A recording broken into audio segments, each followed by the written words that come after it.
देखिए अरीबा मेरे ख्याल से आ चुकी हैं और वो पहुंच गई हैं आप लोगों के बीच।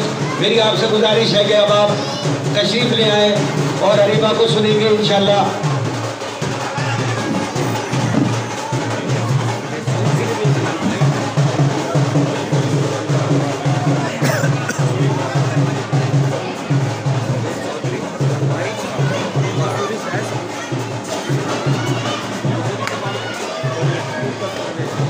भैया तुम्हारा तो मैं खींचूंगा ही। अरीबा हमारे बीच पहुंच चुकी है। मेरी आप लोगों से गुजारिश है कि आप कुर्सी पर बैठ जाए। अरे मेरी कुर्सी तो तशरीफ ले आए। हमारे बीच कांग्रेस पार्टी की प्रत्याशी अरीबा खान पहुंच चुकी है। आप सभी लोग अरीबा को सुने, आप अंदर तशरीफ ले आए, अपनी कुर्सियों पर बैठ जाए।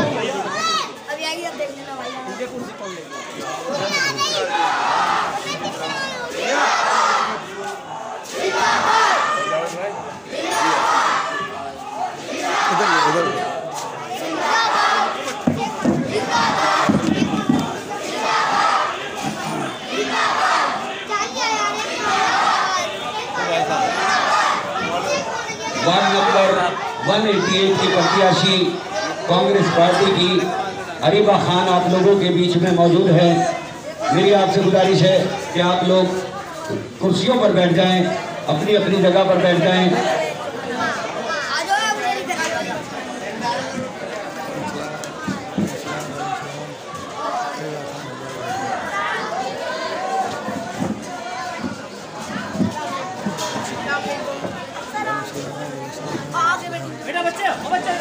तो मैं आपसे हाजी जी परवेज चौधरी साहब से सबसे पहले मैं ये दरख्वास्त करूंगा कि परवेज चौधरी साहब तशरीफ ले आए, स्टेज पर आ जाए, पीछे हो जाओ, अरीबा को दुआओं से नवाजें। परवेज चौधरी साहब, असलम भाई 3 नंबर वाले, हनुमान भाई 4 नंबर वाले, आप सब लोग यहाँ पर तशरीफ ले आए, स्टेज पर आ जाए। अरीबा को अपनी दुआओं से नवाजें, अरीबा खान को अपनी दुआओं से नवाजें। परवेज असलम भाई 3 नंबर वाले, अनवार भाई 4 नंबर वाले तशरीफ ले आए।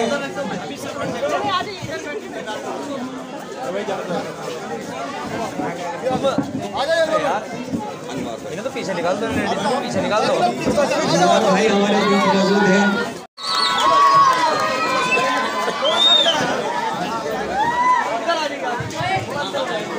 आज के इस कार्यक्रम के सदरदार असलम भाई, इश्तियाक भाई, मुस्लिम भाई और सभी मेरे नौजवान साथी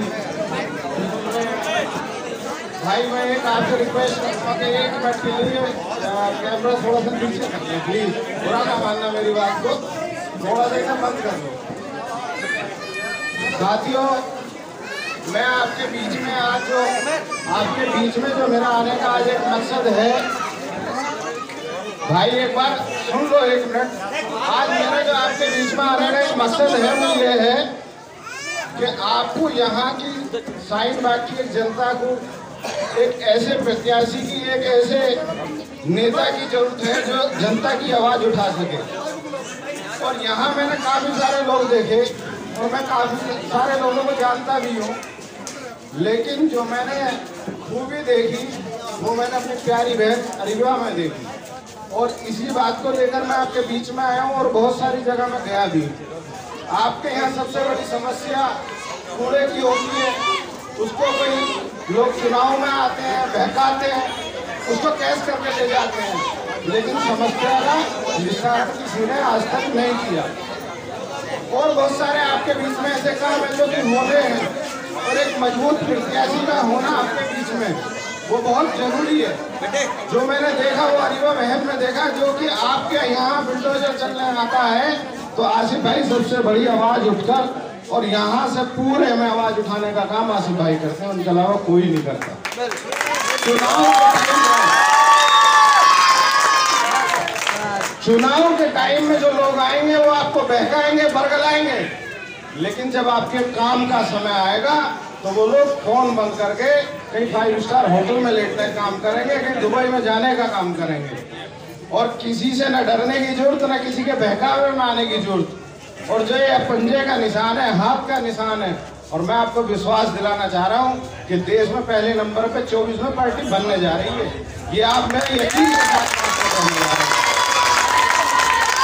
और ये मैं आपको बता दूं कि जो आपके विपक्षी हैं, जो और प्रत्याशी हैं, वो आपके इस जोश को देख के वो बौखला चुके हैं। जो मैंने जोश आज यहाँ देखा, ये इतने छोटे छोटे बच्चे झंडा ले रखा, मेरी माता, मेरी बहनें, मेरे भाई, मेरे नौजवान साथी, बुजुर्ग, जो आज मैंने इसमें जनता के बीच में जोश देखा, वो मुझे किसी के साथ देखने को नहीं मिल रहा। क्योंकि सोशल मीडिया पे मैं भी सोशल मीडिया थोड़ा सा टाइम मिलता तो देख लेता हूँ। मैंने जो आपके प्रोग्राम देखे, अरीबा बहन, मेरी प्यारी बहन के मैंने जो प्रोग्राम देखे और जो जनता के बीच में जोश देखा, तो मुझे ये लगता है कि कोई हराने वाला सामने नहीं है। बाकी आप ये एक बात मेरी तय मान लो, एक तो वोटिंग के समय पे किसी के घर में 5 वोट हों तो वो 2 डालने का काम ना करे, 5 की 5 डालने का काम करे। दूसरी बात मेरी ये मान लो कि यहाँ पे हम इस प्रोग्राम को करके ही ये ना समझे कि हमारी जिम्मेदारी पूरी होगी, हम अपनी वोट दे रहे हैं। आपने अरीबा बहन चुनाव नहीं लड़ रही, आसिफ भाई चुनाव नहीं लड़ रहे, आपका एक एक बच्चा जो मुझे यहाँ जोश में दिख रहा है वो चुनाव लड़ रहा है। आप एक एक बच्चा अपने दिल पे ले लो तो आप इतनी भारी वोटों से जीतोगे कि लोग दूसरे भी सोचेंगे, हैरान करेंगे ये वोट आई कहाँ से। तो मेरी सबसे यही दरख्वास्त है और गुजारिश भी है, और मैं यकीन के साथ कह रहा हूँ आपसे कि चौधरी वोट आपको बहुत बड़ी तादाद में मिलने जा रहा है। आपके बीच में आने से पहले मैं बहुत सारे लोगों के बीच में बैठा और लोगों से 50% लोगों से ये कहना पड़ा कि वोट किसे दोगे, तो उन्होंने मुझे कहा कि हम तो सिर्फ कांग्रेस को वोट देंगे, अरीबा बहन को वोट देंगे। हमारी मजबूताई से आवाज ही सिर्फ आसिफ भाई उठाने वाले हैं। जो कूड़े का, पानी का और तुम्हारे पार्किंग का, ग्रीनरी का सबसे बड़ा इशू है, वो कोई और समाधान नहीं कर सकता, सिर्फ अरीबा बहन, आसिफ भाई करेंगे। बहुत बहुत धन्यवाद।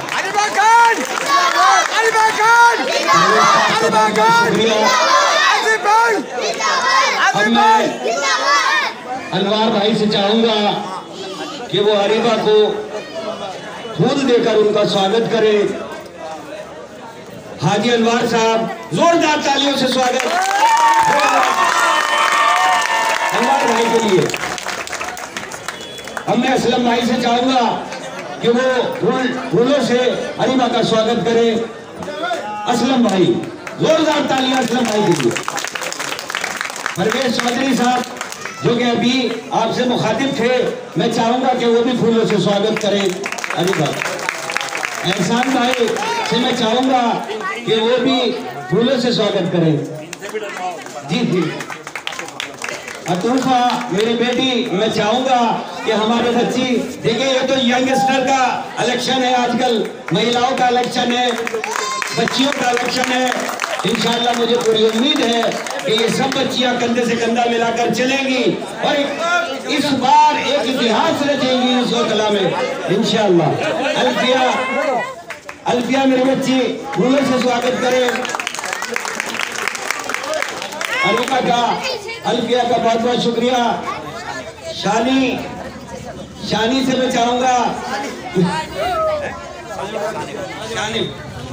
जी, फूलों से स्वागत करें अरीबा का। अंसार मलिक नेताजी हमारे, और एक मैं अम्मा से चाहूंगा कि वो भी फूलों से स्वागत करें। और मैं पूरे शाहीन बाग की तरफ से अब रियाज नेताजी से ये इल्तिजा करता हूं कि पूरे शाहीन बाग की तरफ से अरीबा का स्वागत करें। पूर्वांचल के हैं रियाज नेताजी, बहुत बड़ी शख्सियत है, आप लोग जानते हैं। मैं रियाज नेताजी से चाहूंगा कि वो हमें नवाजे अपने।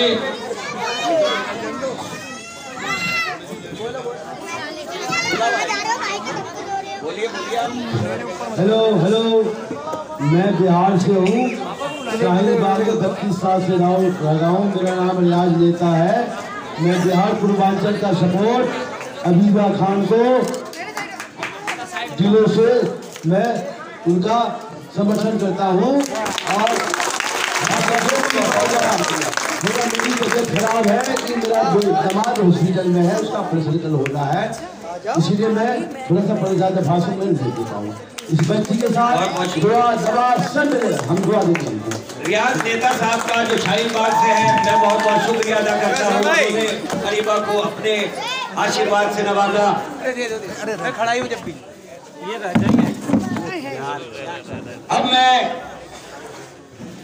असलम भाई से चाहूंगा कि वो भी आपके बीच में दो बात रखें। बहुत जिम्मेदार आदमी है इस इलाके के।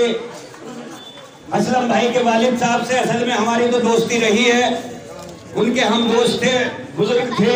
ये इस रिश्ते से हमारे भतीजे में लगते हैं, लेकिन हमारे भाई हैं असलम परवेज। इनके असलम साहब के लिए जोरदार तालियां बजाइए। अस्सलाम वालेकुम मेरे भाइयों, दोस्तों, बुजुर्गों और मेरी बहनों, माताओं, सबको मैं बताना चाहता हूँ कि जो है यहाँ पर 10 साल से जो है वाजिद इलेक्शन लड़ रहा है, लेकिन हालात जो है तो हैं। दोनों तरफ कूड़े का ढेर लगा हुआ है। एक तरफ 8 नंबर पे जाओ तो आप वहाँ ढेर देख सकते हो, एक तरफ अलसीफा हॉस्पिटल पे वहाँ इलाज होता है और बाहर दुनिया भर की गंदगी पड़ी हुई है। इंशाअल्लाह ताला इलेक्शन जीतते ही सबसे पहले ये कूड़े का ढेर हटवाएंगे और नालियों का, खरंजों का जिस तरीके से इन्होंने खराब कर रखा है सारा काम करवाएंगे। और मैं दिलो जान से ये चाहता हूँ कि मेरी बहन अरीबा को, मेरी बेटी अरीबा को वोट दे। बस इसके साथ ही जो है मैं आपकी दुआएं चाहता हूँ। असलम भाई, असलम भाई, असलम भाई। अब मैं आपके इलाके के जी इकराम भाई से चाहूंगा कि वो अरीबा का जो 6 नंबर पे रहते हैं, उनसे चाहूंगा कि अरीबा का फूलों से स्वागत करें, जोरदार तालियों के साथ। रियान भाई जो हमारे मरहूम रियान भाई हैं, उनके छोटे भाई हैं। तो अब मैं आपके इलाके की जानी मानी हस्ती मेरे भाई हाजी अनवार साहब से चाहूंगा कि वो हम लोगों के बीच में अपने तासुरात, जो उनकी बात है, वो हम लोगों के बीच में रखें। मेरे बड़े भाई अनवार भाई के लिए जोरदार तालियों। अरे बैठ के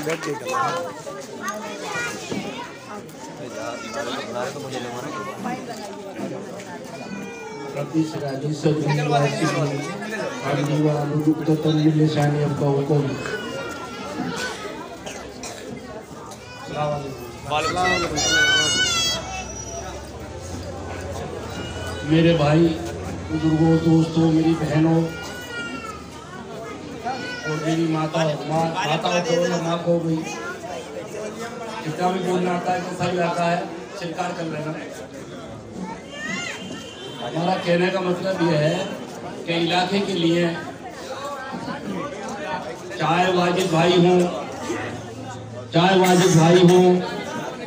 चाहे केजरीवाल हो और केजरीवाल आम पार्टी का कोई भी क्या नाम है सदस्य हो, कम से कम मुसलमानों पे इतना तो अधिकार बनता है, इतना तो हक बनता है कि उसको ना वोट देके और वोट कांग्रेस को हक में आए तो ये ज़्यादा बेहतर होगा।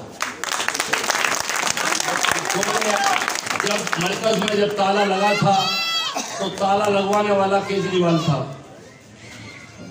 जब ताला मरकज में लगवाया गया तो उसमें सारी अनुमति केजरीवाल की थी और केजरीवाल मुसलमानों के लिए सबसे ज्यादा हानिकारक है तो वो केजरीवाल है। अनवर भाई, अनवर भाई, अनवर भाई। मैं कभी भी क्या नाम है केजरीवाल को क्या नाम है लाइक नहीं करूंगा जिंदगी में भी। और मैं दिल से आप लोगों से दुआ करता हूँ, आप दिल से अलीबा खान को क्या नाम है अपनाएं, उनको कोऑपरेट करें। आपकी बहुत सबकी मेहरबानी होगी। मैं आपको हाथ जोड़ के वोट मांगता हूँ अलीबा खान की।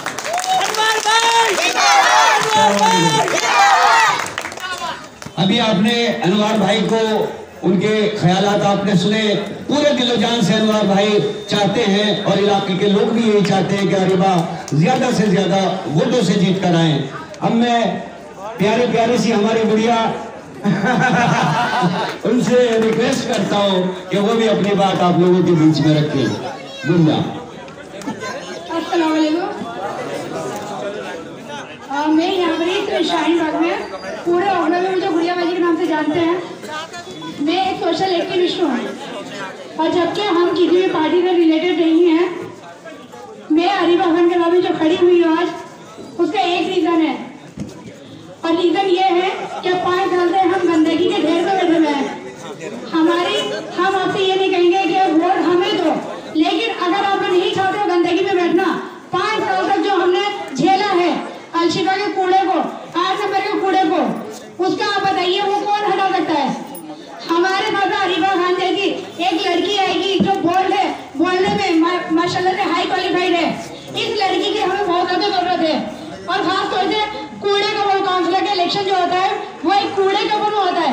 हमें ये राजनीति नहीं खेलनी है, हमें यहाँ सिर्फ कूड़े के ऊपर में अरीबा को लेकर के आना है ताकि अरीबा यहाँ का अलशिफा को कूड़ा हटवा सके।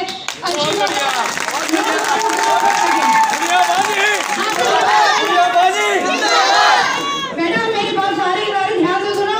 हम आप लोगों को प्रेशर नहीं डालेंगे, लेकिन जितना हो सके अरीबा खान को लाने की कोशिश करें ताकि हमारी एक मजबूत लीडर हमें मिल सके यहाँ पर ही।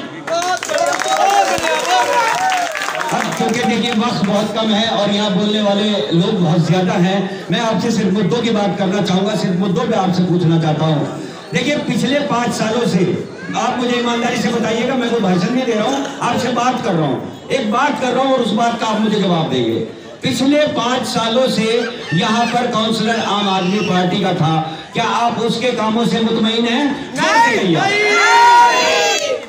देखिए उन आम आदमी पार्टी का सिर्फ एक ही मकसद रहा है, शुरू से लेकर और आज तक उन्होंने सिर्फ झूठे वादे किए हैं और सिर्फ अपनी पार्टी के प्रमोशन के अलावा, अपनी पार्टी का वो लोग सिर्फ एडवर्टाइज करते हैं, प्रमोशन करते हैं, उसके अलावा अगर उन्होंने कोई काम यहाँ किया हो तो मैं आपसे कहूंगा कि आप उनको वोट दें। अगर एक काम बताओ आप अगर कोई किया हो। मैं आपको एक चीज बताना चाहता हूं, जो आज आपके अबुल फजल और शाहीन बाग में ये सीवर का काम चल रहा है, ये हमारे नेता यहाँ के आसिफ मोहम्मद खान 450 करोड़ रुपए का प्रोजेक्ट लाए थे। ये प्रोजेक्ट ये समझ लीजिए आपके 2014 में उन्होंने मंजूर कराया था और पूरे उखला में 450 करोड़ रुपए का ये काम होना था और इसको 2 साल में खत्म होना था। आज तक ये लोग इस काम को पूरा नहीं कर पाए और मैं खास तौर से अबुल फजल के लोगों को एक चीज और बता दूं, बहुत बड़ा मुद्दा था यहाँ डेवलपमेंट करने का। उस जोन के यहाँ पर बहुत सारे ऑब्जेक्शन लगे हुए थे, जिनकी फाइलों में इतना टाइम लगा आसिफ भाई को कि वो एक फाइल को लेकर एक मेज भर जाते थे और बाकायदा आसिफ भाई ने ऑर्डर कराए और उस जोन का यहाँ पर जो ऑब्जेक्शन था उसको खत्म कराया और उसके बाद यहाँ पर फिर एक सड़क बनाने का काम किया। ये आप लोगों के बीच में है या नहीं? ईमानदारी से बताओ। आसिफ भाई ने काम किया था ना आसिफ भाई ने काम किया था। ये सारे काम जो आज की डेट में आप ओखला में देख रहे हैं, ये आसिफ भाई के कराए हुए काम हैं, ये आज तक भी पूरा नहीं कर सके। मुझे मालूम है आप यहाँ पर अरीबा को सुनने आए हैं, अरीबा से मिलने आए हैं। मैं दावे के साथ कह सकता हूँ, गारंटी आप लोगों से इस बात की ले सकता हूँ कि ये बच्ची आपको कभी मायूस नहीं होने देगी। आप एक बार जिता के लाइए, भारी मतों से जिता कर लाइए, ये आपके कंधे से कंधा मिलाकर चलेगी। ये बेटी है आपकी, ये आपकी शाहीन बाग अबुल फजल की बेटी है। आप लोग ये ध्यान रखिएगा, ये आपके हर सुख दुख में 24 घंटे आपके लिए अपने फादर की तरह खड़ी रहेगी हमेशा। ये वादा है मेरा आप लोगों से। देखिए ये चुनाव छोटा जरूर है, देखिए, मैं आपसे 1 मिनट में अपनी बात खत्म करूंगा क्योंकि फिर मुझे अरीबा को आप लोग सुनना चाहते हैं। मैं आपसे सिर्फ इतना कहना चाहता हूं, ये बहुत छोटा चुनाव है लेकिन इसमें काम बहुत बड़ा है। इनसे आपका हर रोज वास्ता पड़ेगा, साफ सफाई का काम, और जो यहां पर ये धूल मिट्टी से लेकर के और जो यहाँ पर कूड़े के अंबार लगे हुए हैं, आपका रोजमर्रा का काम यहाँ पर काउंसलर से आपका पढ़ना है। आप ये भी जानते हैं कि यहाँ पर पिछले 5 साल से पूरे अबुल फजल और शाहीन बाग को कूड़े का ढेर बना दिया गया और यहाँ पर किसी ने कुछ नहीं किया। बाकी आप लोग खुद समझदार हैं और आप मन बना चुके हैं, ये मैं भी जानता हूं कि इस बार आपने मन बना लिया है कि हमें कांग्रेस को वोट देना है और अब अरीबा खान को जिताना है। आप इतनी जोर से ताली बजाइए कि मुझे ये पता चल जाए कि हाँ, ये बात मैंने आपको बिल्कुल सच कही। अभी जो हादसा हुआ है वो भी आप लोगों को बहुत अच्छी तरह पता है, जो आसिफ भाई के साथ अभी हादसा हुआ, और ये बच्ची है, आप इसके चेहरे से इस बात का अंदाजा लगा सकते हैं कि ये कितनी बहादुर है। इसी के साथ मैं अरीबा खान से ये चाहूंगा कि वो अपनी जबान से आप लोगों के बीच में मैं अरीबा की तारीफ नहीं करना चाहता फालतू, आप लोगों को महसूस खुद होगा अरीबा की बात सुन के, अरीबा से मिलके, कि वो वाकई इस लायक है कि आप उसको वोट दें। मैं अरीबा से चाहूंगा कि वो आप लोगों से बात करें। अरीबा खान, अरीबा खान, अरीबा खान, अरीबा खान।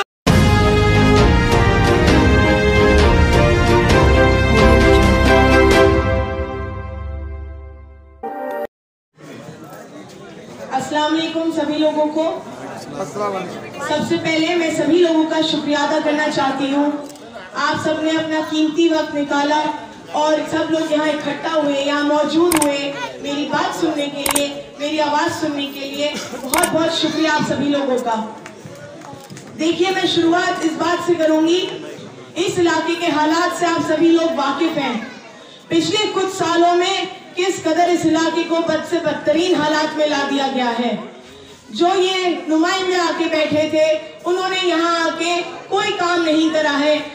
इतने छोटे छोटे मुद्दे जो इलाकों में होते हैं, जिन पे रोजमर्रा काम किया जाता है, जो कि है गंदगी, सफाई, सीवर का मुद्दा, पानी का मुद्दा, उन चीजों के लिए यहाँ के लोगों को तरसा दिया गया है पिछले कुछ सालों में। आप ये देखिए कि इस इलाके में जब हम घुसते हैं तो इतना बड़ा एक ब्लैक स्पॉट है मुस्लिम कम्युनिटी के ऊपर। मुसलमान आवाम का ये एक इमेज बन गई है कि हम तो कूड़े के ढेर के पास रहना ही पसंद करते हैं, हम इन्हीं गंदी नालियों और सड़कों में रहना पसंद करते हैं। इस अपवाद को खत्म करने का देखिए सबसे बड़ा मुद्दा, हम रोज कैंपेनिंग पे निकल रहे हैं, रोज लोगों के बीच होते हैं। सब ज्यादातर लोगों का सबसे बड़ा मुद्दा यहाँ पे रहता है जो ये कूड़े के ढेर बना दिए हैं। बात सारी ये है कि यहाँ सिर्फ कूड़ेदान बनाना मुद्दा नहीं है, सारा जो मसला है इस इलाके में वो ये है कि कूड़ा उठाया नहीं जाता है। जगह जगह नए नए कूड़े के ढेर बनते चले जा रहे हैं, जो वो कुछ सालों में और बड़े बड़े कूड़े के पहाड़ बन जाएंगे। जसोला सरिता विहार के अंदर करीबन 10 से 12 कूड़ेदान हैं, लेकिन उन पे ताले लगा दिए गए हैं और उनके आगे ब्यूटिफिकेशन कर दी गई है।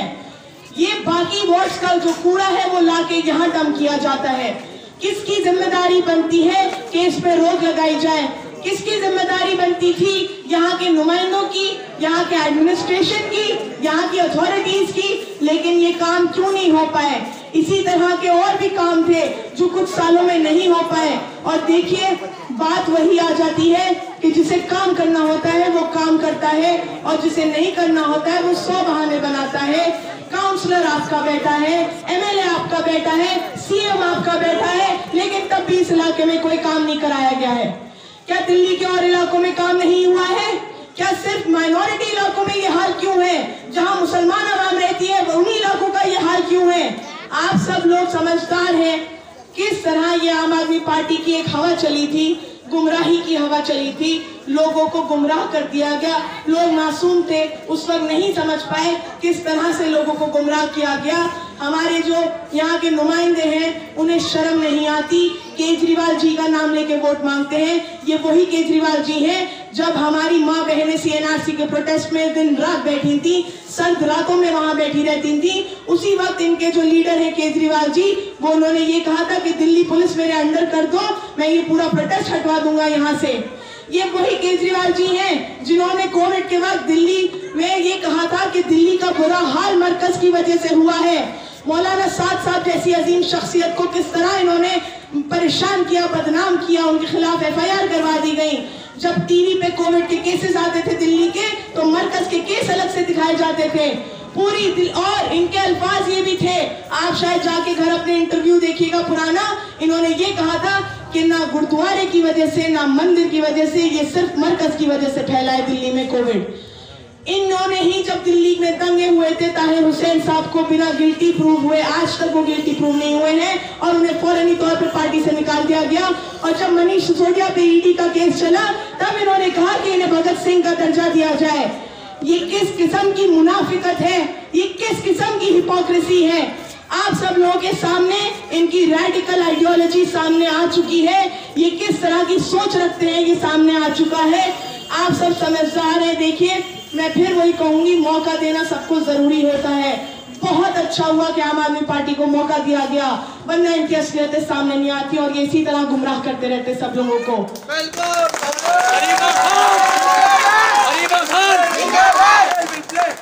जिस वक्त जामिया पे हमारे भाइयों और बहनों पे लाठियां चलाई गई, कितने बच्चे हॉस्पिटल पहुंच गए लाठियों की वजह से, फायर करी गई हमारे भाइयों पे। कहाँ थे ये आम आदमी के नुमाइंदे, कहाँ थे ये आम आदमी के लीडर? एक बार नहीं आए आम आदमी से पूछने कि तुम किस तकलीफ से गुजर रहे हो, तुम पे क्या ज्यादतियां करी जा रही हैं, तुम पे क्या जुल्म किया जा रहा है। यहाँ पे सिर्फ और सिर्फ ये प्रोपेगेंडा फैलाते हैं काम करने का। अरे किस बात की फ्री बिजली, 200 यूनिट से ऊपर चार्जेस शुरू हो जाते हैं। एक अकेला आदमी भी जो घर में रह रहा है वो 200 यूनिट यूं ही खर्च कर देता है। 100 चीजें चलती हैं जो बिजली खा लेती हैं। और सुनिए, छोटे छोटे ग्लिच हैं, छोटी छोटी बातें हैं, लूप होल्स हैं जो आम आदमी से छुपाए जाते हैं। जब शीला दीक्षित जी की सरकार थी, तब 2.5 रुपए पर यूनिट से चार्जेस शुरू होते थे बिजली के। इन्होंने 200 यूनिट फ्री का तो हंगामा खड़ा कर दिया, लेकिन ये नहीं बताया कि अब 3.5 रुपए पर यूनिट से शुरू होती है बिजली। इन बातों को इसी तरह इन्होंने यहाँ पिछले 8 सालों में सिर्फ आवाम को गुमराह किया है, मुसलमानों के जज्बातों से खेला है, मुसलमानों को मसीहा बनने का ढोंग रचा है। मैं एक बात पे और आपसे बात करना चाहती हूँ, आप सभी वाकिफ होंगे। परसों यहाँ पे शाहीन बाग C ब्लॉक में तैयब मस्जिद पे एक वाकया हुआ है, मेरे ख्याल से आप सभी लोग वाकिफ होंगे, तब भी मैं थोड़ा सा बता देती हूँ। जुमे की नमाज के बाद, जुमे के खुतबे के बाद, वहां पे आम आदमी पार्टी के जो हमारे काउंसलर साहब हैं, उनका एक आदमी आता है और वो कहता है पैसे देके कि हमारी पार्टी को वोट दीजिए। माइक पर अनाउंसमेंट करने को कहा गया कि सब लोगों से कहा जाए कि झाड़ू को वोट दीजिए और हम ये डोनेशन कर रहे हैं मस्जिद में। इन्हें शर्म नहीं आती किस कदर की घटिया जहनियत वाले लोग हैं। मस्जिद जैसी पाक जगह पे गंदी राजनीति करने पहुंच रहे हैं। ये यहाँ की आवाम को क्या इतना कमजोर समझते हैं? क्या यहाँ की आवाम का ईमान इतना कमजोर है कि चंद हराम की कमाई पे बिक जाएगी? किस तरह की जहनियत है इन लोगों की?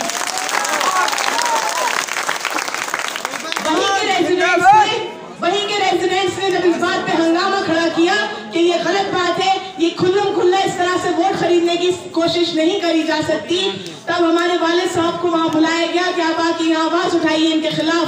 जब हमारे वालिद साहब वहां पहुंचे तो पुलिस भी वहां आ गई, SI वहां आ गए। पुलिस ने, जब पुलिस आई, उनको इन्फॉर्म किया गया कि देखिए यहाँ पे इस तरह से गलत काम हो रहे हैं, मस्जिद के अंदर इस तरह से पैसों देके वोट की अपील भी नहीं, वोट खरीदने की कोशिश करी जा रही है। जब हमारे वालिद साहब ने ज्यादती के खिलाफ आवाज उठाई तो पुलिस ने उनको अरेस्ट कर लिया परसों रात 3 बजे। आप ये देखिए कि वहाँ पे वार्ड 188 के जो और भी वो हैं कैंडिडेट्स, वो सब भी वहाँ पहुंचे थे, उन्होंने भी अपनी आवाज उठाई, लेकिन पुलिस ने जो है सिर्फ और सिर्फ हमारे वालिद साहब को टारगेट करा। FIR सिर्फ उन्हीं के खिलाफ काटी गई है। क्या वजह है इसकी? बाकी लोगों के खिलाफ क्यों नहीं काटी गई FIR? वजह यह है कि पुलिस खुद इतनी दहशत में आ चुकी है, पुलिस खुद इतने डर में आ चुकी है। उन्हें दिख रहा है कि हम सत्ता में आने वाले हैं, हम पावर में आने वाले हैं। पुलिस को दिख रहा है कि यहाँ के लोग इनको पूरी तरह सपोर्ट दे रहे हैं और इनको जिताएंगे इंशाल्लाह कि पुलिस इसको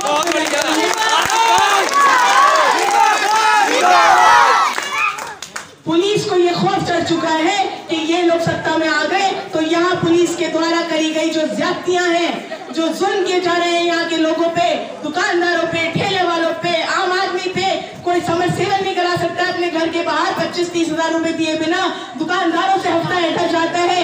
इन सारी ज्यादतियों पे हम रोक लगाने के लिए आ रहे हैं। परसों जो किस्सा हुआ है, अभी तो हम जीते भी नहीं हैं, अभी से हमने एक्शन लेना शुरू कर दिया है पुलिस की ज्यादतियों के खिलाफ। यही डर और खौफ इनके अंदर बैठता जा रहा है।